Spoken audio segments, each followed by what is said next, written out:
What is up, everybody? Welcome back to another edition of the Sheehan Show here on Sherdog.com, and today I am joined by Ian O'Neill once again to preview One Championship, and it's a massive One Championship card on August 27th this year over at the Singapore Indoor Arena, as it's the first One Championship card on Amazon Prime Video, which is massive, I suppose, not just for One Championship, but for MMA in general, to have a new platform, a new big platform. I know there's been tennis and I think motorsport and other things as well on Amazon Prime, but to have MMA there and have more opportunities for places for MMA to be seen and broadcast. I think this is on in the US and in Canada as well on Amazon Prime, and obviously you'll be able to get it everywhere else on the One Championship website and YouTube and other places as well. But it's great to see this and to see, you know, more eyes kind of getting on. I suppose before we get into the fights themselves, Ian, like, I have Amazon Prime, I know you have Amazon Prime. It's one of those things that sometimes you just be flicking through looking for something to watch, and I'm sure there'll be a lot of people flicking through and they'll say, oh, Demetrious Johnson is fighting. There's fights on. One Championship fights are on. What is One Championship fight? Maybe they've never heard it before. They click on it and watch it. And that's something, you know, we were talked about it before with Bellator when it's on in the UK here, not here, sorry, the UK over there across the water, not near me at all, is you know, easy now. I panicked there for a minute. I could feel like all of Ireland coming at me. But anyway, you wouldn't really be flicking through the BBC iPlayer and kind of come across Bellator, which I think was a big issue with that deal. I think this is the exact opposite. Like on Amazon Prime and Netflix or any of them, they're the perfect place. That's where people flick through. Like, that's before you you'd be on your Skybox or over in America, whatever it might be, you'd be flicking through the channels. Now you flick through your apps to try to get them, and it's the perfect place for it. I know you do that as well, Ian. It's a big move for One Championship here, isn't it, to just have it on that platform? Yeah, it's absolutely huge. Like, I mean, yeah, Amazon Prime is really taking a hold here. Like, it's kind of like the streaming wars, if you want to call it that. But, you know, Amazon Prime have come in there. They've secured exclusive rights here. And, yeah, I think it's a great platform for One Championships to be on. Look at it's their second attempt to try and break the US market. They already had the brief spell on TNT, and unfortunately for them, it didn't work out quite as they would have planned. But, you know, they're with Amazon now, who are a giant in the streaming and all of that kind of stuff. So, yeah, it's a thing that, you know, if you don't catch it live, it's still going to be there in the library, still going to be probably posted out in front of your face when it's happening as well. You know, I, for one, I'm an Amazon Prime subscriber. I'm delighted that it's on that platform, and it's on prime time in the US as well. So, like, I mean, it's ticking off all the boxes for me as someone who's obviously covering the sport, and for any of the hardcores as well, it's going to do it. But like you said, the most important thing and the key to developing One FC or One Championships over in the US and in Canada is getting in on that prime time and kind of capturing the imagination of the casual fan base in mixed martial arts. And a lot of them are going to remember Demetrious Mighty Mouse Johnson from, you know, his long title reigns in the UFC and things like that. So I think overall, yeah, it's a great move for One Championships, and I'm really looking forward to this rematch as well. 100%. You probably couldn't have a better fight if you're One Championship to start this off. You see my new poster there right behind my head is Mighty Mouse, one of the greatest fighters in my opinion, the greatest fighter to ever live. And I'm not just saying that because I'm doing a One Championship preview here. Anyone who knows me knows I've been saying that for a good long time now. And this is the guy that beat him, you know, in Adriano Moraes. A little bit like, you know, the Amanda Nunes-Juliana Pena fight. The only difference here, I think, is that I don't think many people are calling it a fluke for Moraes winning the first time, whereas with Pena, it was like Nunes had an off day and, you know, she's going to beat her, and she did beat her the second time when it came around. With this fight, I think a lot of people, I saw, you know, our colleague Guilherme Cruz over on MMA Fighting, who's obviously a very good Brazilian journalist at the time. I remember him saying, this isn't as big a shock. Moraes is a brilliant fighter. Our good friend Rebecca Hitman saying the same thing. I know, I haven't watched it. I know the two of us had watched a bit of Moraes. I always thought he was a good fighter, but I maybe didn't realise he was that good, but he is that good, and he proved he was that good in that fight. I went back and watched that fight today, and I think it was very, very interesting. Look, Mighty Mouse, he couldn't find his mark at the start of that fight, he was stepping in, landed one nice left hook. He was having little bits of good, not good fortune is the wrong word, but good moments in the fight, I suppose. But he was outsized, I think, is the biggest issue. And if you look at back Demetrious Johnson's fights, or his losses throughout his career, he's been outsized in every single one. And one championship as well, with the weight cutting to have, it isn't necessarily flyweight, it's more of bantamweight here, so it's you can be a little bit bigger, like Moraes is. Fought mostly southpaw in that fight, and I think that was a kind of a part of it too. I think he was trying to be the faster man. The problem with Moraes is, for the Mighty Mouse, he's maybe not just as fast, but he is fast. He's big and he's fast. Demetrious Johnson usually beats guys because he is the same size as them and because he's faster than them. And Moraes was just so rapid. His body kicks against the smaller man were just so good. Pulled guard even at one stage. And that's as well, I think, when you're fighting someone like Demetrious Johnson or Amanda Nunes or even, Chris Cyborg or GSP or whoever it might have been, some of the greats, it's not just beating their skill set. It's not fighter A versus fighter B. Sometimes you're beating Demetrious, you're beating John Jones, you're beating Jose Aldo, whoever it might be. It's the name as much as the person or the skill set. And it felt Moraes when he did pull guard, and I don't know, I'll throw it over to you in a second, I don't know if you felt the same way. It felt like that was a confident move in a fight where most people wouldn't have been that confident. He looked better on the floor. He got on top of Demetrious, landed some good shots, looked stronger there. And then when he got the finish, he caught him on an uppercut and then he hit him with the knees on the ground. Now, we talked about that, I believe, afterwards. And I remember saying at that time, like, Demetrious got hurt badly, and he went back to, like, when you do get hurt badly, you go back to your training. And his training for 15, 20 years was that I don't get kneed on the head on the ground. And that wasn't the rule set here. And Moraes caught him with it. Now, that's not an excuse by any means. He was already hurt and he was finished within the rule set, but maybe that's something that Mighty Mouse will have trained more in and will be more confident in. Having gone back and watched that fight, Ian, I'm very excited. How are you feeling after watching that and coming into this fight? I'm really excited to see what Demetrious brings to the table here, because I think in the first fight, you mentioned, and it's the very first thing I had written down in my notes as well, there was an absolutely huge size, height, and reach advantage for Moraes in that first fight, and it was pretty clear to see. What really impressed me with Moraes in the first encounter, really, Sean, was his footwork was unbelievable. He gave Mighty Mouse absolutely nothing. He had an answer for everything, or every issue or every problem that Mighty Mouse was trying to offer him. In a strange kind of a way, Mighty Mouse I think with Moraes, the kind of style of the action and the referees wanting action and always wanting to be action, it kind of helps Moraes' style so well, because his footwork is so good.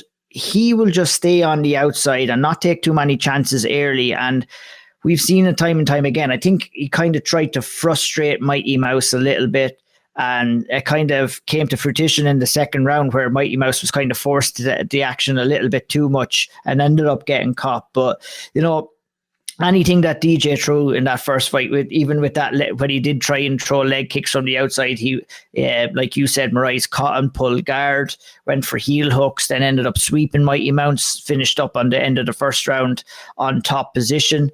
Round two, DJ came out and pressured a lot. DJ tried to land a nice few leg kicks. Was successful with a few and unsuccessful with the majority of those attempts. I think, for me, if we're going to start looking at keys to the next fight, and we might nail it down a little bit more later on, I think the leg kick will be a big factor for DJ as well. Similar enough to what you said, I think the fact that DJ was forced to kind of push the action a little bit in round two, he kind of walked onto that uppercut, which hurt him. And like you said, he was probably in that hurt state as well when he was coming up, and ended up eating that knee too. So look, he's going to have to make that adjustment. You just can't be rushing to try to get back to the feet. You're going to have to accept that position on your back. Not ideal when you're facing a Brazilian Jiu-Jitsu black belt like Moraes, all the same. But I was really impressed with Moraes in that first fight with DJ. I thought you know what? No way could you even call it even close to a fluke. I thought Moraes almost won nearly every second of that first round, and the same with the second round too. And there was no doubt that he deserved the win. If we could talk about Moraes' last fight against Wakamatsu, what he was, and this is what is really making me curious for the second fight with Mighty Mouse Johnson, because what DJ did in the first fight with Moraes was he pressed the action too much, and that plays in to Moraes' kind of game and style as well, because I feel that Moraes is a very opportunistic kind of a fighter, where he wants to kind of frustrate guys on the feet and make them force the action, get them frustrated so that they'll overthrow their shots, or they might shoot for takedowns, and he's willing to oblige in those takedowns because he doesn't care about being on his back. But when he does, if someone does reach too far, and we've seen it in the Mighty Mouse fight, Mighty Mouse did kind of push the action a little bit too much, got caught, got finished. Wakamatsu didn't oblige that in the second fight, in Moraes' last fight, and it was the one that he ended up getting the win on. But I think that Wakamatsu fought exactly the way you should be fighting against Moraes. But the big problem in one championship is that, and we've seen it in that fight with Moraes and Wakamatsu, if you're not firing at all cylinders at all time, the referee is coming in and is warning you, and then the yellow cards come, and then you're losing some of your pay, and then the red cards come. And that was a huge factor, and we talked about it as well. And maybe if you wanted to come in maybe to talk about it again, that Wakamatsu fight, it was that rule set that kind of forced Wakamatsu into the attack mode, which ended up costing them in the end. 100%. You see that not just in one champion, you see it in other fights as well. It was a Reese McKee fight, wasn't it, recently, where the referee was like, you need to move, and I almost got someone damaged more. You know, whether you like that or not like it, I think that's, that's what we have, and that's an interesting point. I don't think that will be the case for Demetrious Johnson, but I think the most interesting thing you said there is like about Demetrious needing to kick the leg a little bit more, and maybe not going into the pocket or going into the game of Moraes as much as he did the first time. That's a funny thing, because you're kind of saying there the smaller guy should play the long man's game, which, Demetrious Johnson can absolutely do, but is he going to do it against a guy so much bigger than him? Like, that's interesting, but I think it might be the way forward. Like, is Demetrious a better leg kicker from the outside than Moraes? He probably is. Is he quicker in that area than Moraes? I think he probably is, but he's going to have to, it's one of those ones, all the way in or all the way out. Demetrious almost has to be all the way out at all times, because if he comes in, Moraes is so dangerous inside, he will pull guard. Yeah. If he's halfway, I don't think that deep is strong enough, really, and I think we've seen that as well, because it's what we've seen. We both Dominic Cruz was the same. He out-shrinted him in the clinch and things. Yeah, we seen it, like, and and that's a major part of Demetrious's game is his ability and the fluidity, the way he can mix up his striking and his grappling, and he always had those takedowns there when he was fighting at 125. He just seems to be a little bit outsized, and especially against a guy like Moraes as well. I felt that he struggled in those clinch positions where he couldn't outstrength him, and he was kind of forced into that striking kind of exchange, and he was unable to get the timing, and he was unable to read Moraes' footwork. But one way you do slow him down is you beat up that lead leg of Moraes, and that will stop his movement, and that will make him easier to hit overall. The thing about he's a little bit older as well, so like I think what I'm suggesting in a way is that we'll play more of a speed game on the outside. Kicking that leg with that extra speed is probably the way to do it. Can he keep doing that? Can he keep doing that as effectively as he once did it for 5 rounds at kind of this age with a lot of fights behind him? That's a tough question. Now, I haven't gone back and watched these fights, and obviously the Rotang fight as well, which was a different sort of fight, but unbelievable.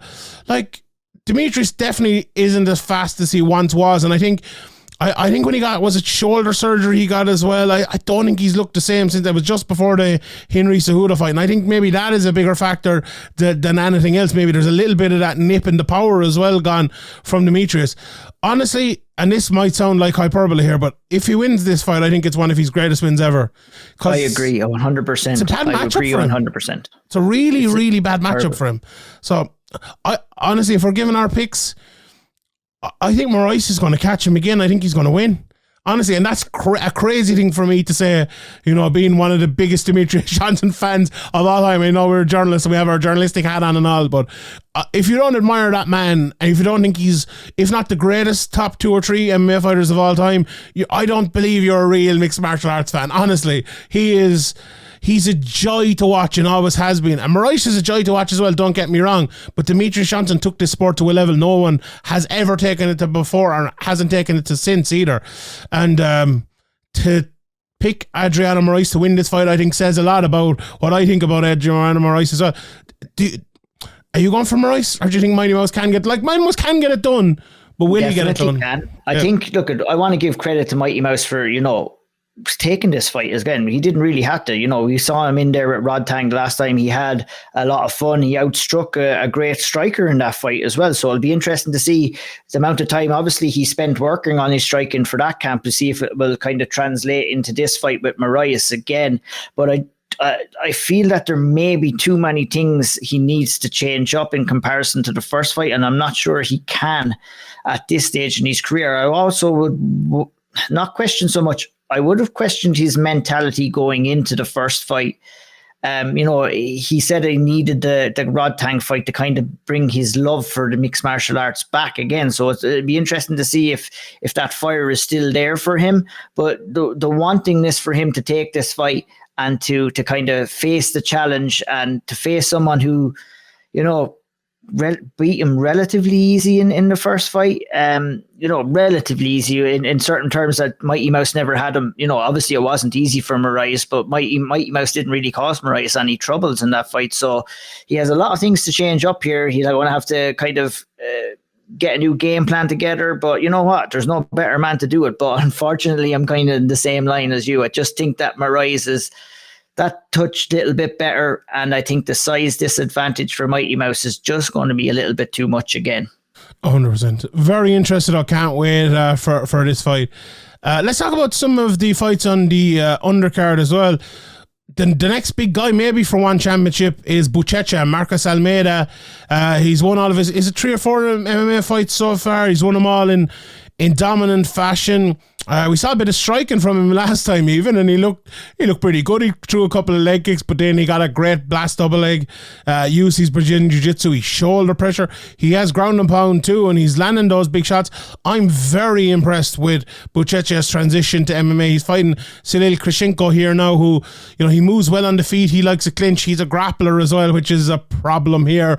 But he's long, and he throws his right hand well. So if the fight does stay on the feet, if he can keep it on the feet, I think he has a good chance of winning here, but keeping on the feet against a guy who is an athletic phenom like Buchecha, who is good wrestling as well as a good jiu-jitsu.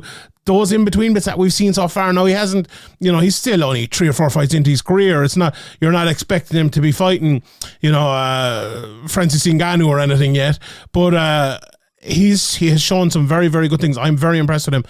How do you see this one going? Do you think I think it'll probably be another takedown and submission here for Buchecha, or maybe a roundabout finish. How do you see it going?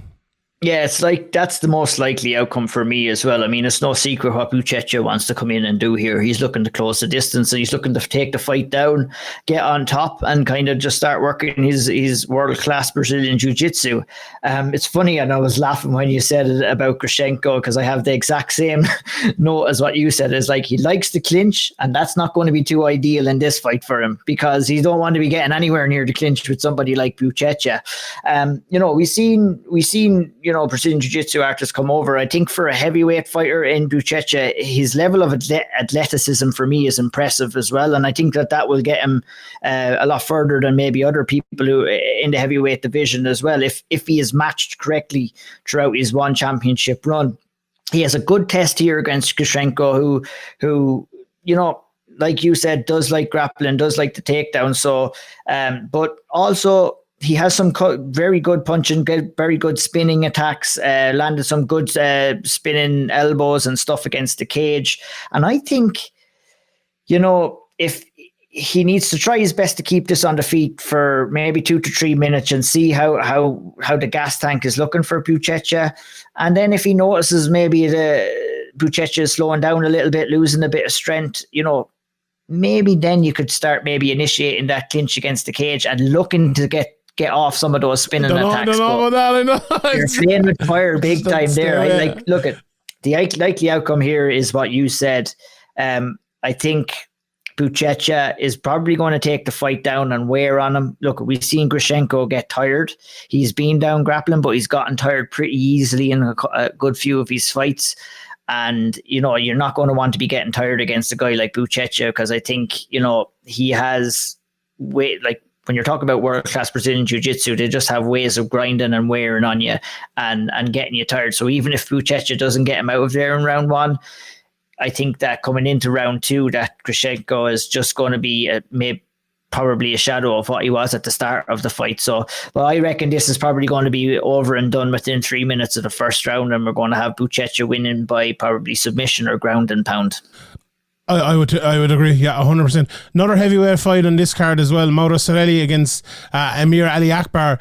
Watching a few of Amir's previous fights, very good wrestler, very strong on top, a bit slow on the striking. He looks to me to have put on an awful lot of weight. Now, I don't know if has he gone up maybe from light heavyweight. Actually, I meant to check, but I would assume so, and I don't think the size suits him. He's a better guy. Let's say for a heavyweight, and you're weighing in at 250, 260, probably a better guy off to weigh in a 230 kind of job. I don't think the size suits him. Better when smaller. Where Cerilli, people on this side of the pond know Cerilli very well. The former Cage Warriors heavyweight champion, knocked out Kirill Moore, and that's all you need to know about him. Real power. He circles very well. He's a good jab. He's good when he takes his time. When he rushes in, as we saw in the Brandon Vera fight, not good, and he got slept in that fight, and that is a big problem for him. He just needs to bide his time and wait and land his big shots, and I think he'll win this fight. I think it's a very good matchup for him. I think he has good takedown defense. If he can keep Ali Bakar off of him, I think he'll win the fight and he'll knock him out early. And if he can't, I think he'd probably maybe get ground and pounded out of there. Even if he does get taken down, look, Amir will win that fight on the ground, I think. Especially, obviously, if he gets on top. But I don't think it's like he'll finish him, definitely. I think if Cerilli keeps the fight on the feet, I think he will definitely finish him. I think he's going to land that power shot at some stage. I know you've watched a bit of Cerilli before, obviously, before the Kirill Moore fight as well. Obviously, he was, the title picture there against Vera. Vera obviously subsequently lost the title again, but he'll want to get back straight into that picture again, won't he? And he'll need the big win here. Yeah, he will, and I think he's very capable of coming in here against Aliakbari and getting the win. Obviously, you look at Aliakbari's coming in here with some good grappling credentials, having like represented Iran at Greco-Roman wrestling, and he will want to be getting this fight down to the ground against Cerilli. I think the biggest problem and the big red flag for me with Aliakbari is that he has zero head movement, zero at all. And that's why we've seen him getting knocked out in these first 2 ONE FC fights. He throws some heavy shots, can land some heavy shots. When he does land, he does some really big damage. But the problem is he just stays on that center line too much, doesn't move his head, and he gets clipped and leaves his chin out there to do it, to let those shots land on him. I mean, those are the big ones. I think, if he can get his shots off, if he can keep safe in the striking exchanges, he does have the power to get Cerilli out of there. I just think that Cerilli is too well rounded to get caught up into that. And I think that Cerilli has way more ways to win this fight than Aliakbari does. With Cerilli, one big thing that raised a red flag with me is sometimes when he is rushing in, trying to initiate a clinch, which he probably won't be doing in this fight a lot. He leaves his hands out and leaves his head down, leaves himself open for knees, leaves himself open for uppercuts. But he himself, Cerilli, whenever he throws, it's big damage as well. Big leg kicks, big overhand rights. He's dangerous moving forward, but he also moves well on the back foot as well. So I think the key for him will be a little bit of forward pressure. I think he needs to come in against Aliakbari, and he needs to put the doubt in Aliakbari's mind straight away. Aliakbari is a good talker. He's a confident individual, but when he starts to get hit is when we see him panic in the cage. And I think if Cerilli comes in and kind of takes the fight away from him very early, it could be a very early night for Aliakbari. It'll be interesting to see if he does decide to come in here and initiate striking exchanges at the start of this fight, because we could see a very fun, maybe 1 minute or a minute and a half fight. Yeah, I would tend to agree. I think Cerilli he will get him out in there early, even though Aliakbari, he is a very good wrestler, as you mentioned, his credentials. I just think he's too slow. I think he'd be better off getting that weight back down. His striking fundamentals for me are just not there. Not good at all. He just has power, but he doesn't know how to use it. Yeah. And also his defensive work on the feet, he just leaves himself too open. And you just can't do it in the heavyweight division. You can't. No, you absolutely can't. And that's the crux of it. That's why I think Cerilli will get the win. 2 more fights in this card in. I'll throw it over to you and talk a bit about the kickboxing as well. He's my kickboxing expert here, because I haven't a clue. I'm getting to enjoy it a little bit more, but I'll take the last 2 MMA fights on the card. Do you know a fighter that I watched that I'm massively impressed with? Lynn Heqin. She has a beautiful jab. I'll say it again. Everyone knows I love a jab. Nice low kicks. She stands in the pocket and counters, which is very unusual for a long, tall fighter. And she's very good at that. Good takedown defense. She's has a takedown or 2 of her own even. And she's fighting Itsuki Hirata, who is very strong, you would say. A fundamental fighter, straight up 1s and 2s down the middle, looks for her takedowns. She is definitely more of a wrestler than Heqin is. For me, she throws too many straight kicks to the body that get caught. So she's just teeping it, and they're just too slow and they get caught. Straight right is very good though. She has power in it, likes the low double legs, but for me, she needs a little bit more variation to get more takedowns, to get the fight to the ground. And it's a very interesting matchup. You have the long jab against the blast double basically here. And who's going to win that? I'm not too sure. And in the other fight, and I'll throw it over to you, Denny, and get your quick thoughts on both Zebaztian Kadestam and Iuri Lapicus. Kadestam coming out of Sweden, he's lots of movement, moves a lot on the feet, nice jab, throws nice high kicks, attacks with pressure, but for me just not enough combinations. And if he added in a few more combinations, I think he could be very, very good. Lapicus as well, very strong, I would say. True Christian lead to the ground like it was nothing in the start of that fight. Now quickly got finished after that, but very good BJJ. He's a little bit too confident on the ground and sometimes gets caught there, but he's like a juggernaut of a fighter. He kind of just walks forward, nice straight shots as well. I think Heqin, I think she'll be the underdog there, but I think she'll win that fight. And I think Lapicus will win in that one. Although I think he's just a bit too cocky for me. And if Kadestam can catch him with one of those high kicks, maybe he could knock him out. But I think because that Kadestam doesn't throw enough combinations, I think the pressure of Lapicus will be a little bit too much for him. Who are you picking in both of those fights, Ian? I would tend to be leaning towards Lapicus in the first one, the last one you were just talking about there. He was impressive in the Eddie Alvarez fight.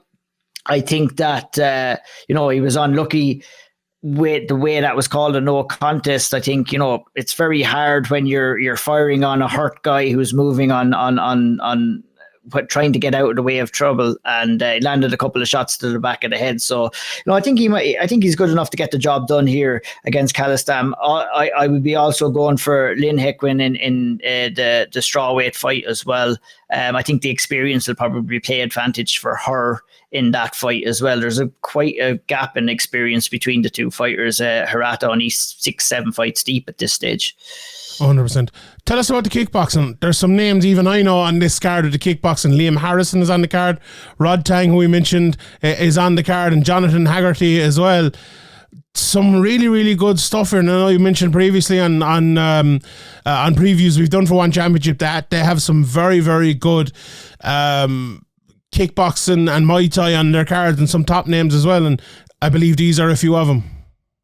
absolutely are. I mean, you know that they're good kickboxers if Sean knows them anyway, because he doesn't follow it all that much. But maybe doing a couple of the previews with me and watching a couple of these events, he might find that love for kickboxing. On this card, we've got an absolutely unbelievable bantamweight championship fight between Liam Harrison and Ngo Gayangado. That's a mouthful, but Harrison is just a lunatic in there. You remember him? He was in there in his last fight to kind of secure himself the title shot, where he was actually getting beat up pretty bad by PK Sanchai, and came back and absolutely murdered Sanchai with a beautiful hook and finished him in round 2. A great come from behind win for Liam Harrison there. You watch Liam Harrison fight, you're going to see an exciting fight, and that's absolutely guaranteed, 100%. He comes in with like really obscure kind of striking techniques, can throw elbows from any angle, is known for that jumping elbow attack there where he comes in on guys, you know, that classic Muay Thai move. He's coming in here against Ngo Gayangado. And Gayangado himself, Gayangado himself is an elite level Muay Thai guy who's been around the Muay Thai scene for a long time. Fought in the famous Lumpini Stadium, was a Lumpini champion, lost to Sanchai there, who was probably the greatest Muay Thai fighter of all time. So there's no shame in that at all. So that they will fight for the bantamweight championship. We also have a bantamweight tournament going down, and the winner of that tournament will likely end up facing either Harrison and Ngo as the winner. We have Rodtang coming in against Savas Michael, the Greek babyface killer. But Rodtang, it's all about him for me. You know, if you're guaranteed to see action in Liam Harrison fights, you're 100 times more likely to see action in a Rodtang fight. If you tuned in to see Rodtang and seen him getting chewed up on the feet with Mighty Mouse, don't take any heed to that. The guy is a warrior. He stepped into outside of his comfort zone. He will literally die in there. And you saw that against Mighty Mouse Johnson. He, rather than tap, he chose to go asleep. And it's going to take an unbelievable effort from Michael in this fight to try and get Rodtang out of there. He's one of my favorite fighters to watch. Always moving forward, always looking to attack. That's one half of the semi-final. Brazilian fighter Walter Conclaves is fighting Superlek Kayamoto 9, first guy I've ever seen with a number in his name. So fair play to him for that. Both guys here carry some pretty heavy power as well. So Jonathan Hegarty as well, always in exciting fights. He's a part of the tournament as well. So getting Hegarty and getting Harrison on the same card is pretty impressive. I think it might have been Jonathan Hegarty that came back from behind, actually. I might have got Harrison and Hegarty mixed up there. But one way or another, two of them are great fighters from the UK, and they're going to be in great, exciting fights in between all the mixed martial arts action. So Beautiful. One FC on Prime is where it is for all kickboxing, Muay Thai, and mixed martial arts this Friday. Indeed, and I'm looking forward. I'll be tuning in. This one is the later card, so it's prime time for you. But the other card, the 160 card, will be prime time for me. So we get one of each year, so it should be fun. And we will leave it at that. Hope you enjoyed this. Let me know in the comment section below if you did. Ian O'Neill, thank you very much. Follow him at O'Neill MMA over on Twitter. Follow his podcast as well, The Owl Triangle. You can find it wherever you find podcasts, and all his work on severemma.com as well. Ian, thank you very much for joining me. Thank you to everybody for listening. My name is Sean Sheehan for Sherdog.com, and I will see you all next time.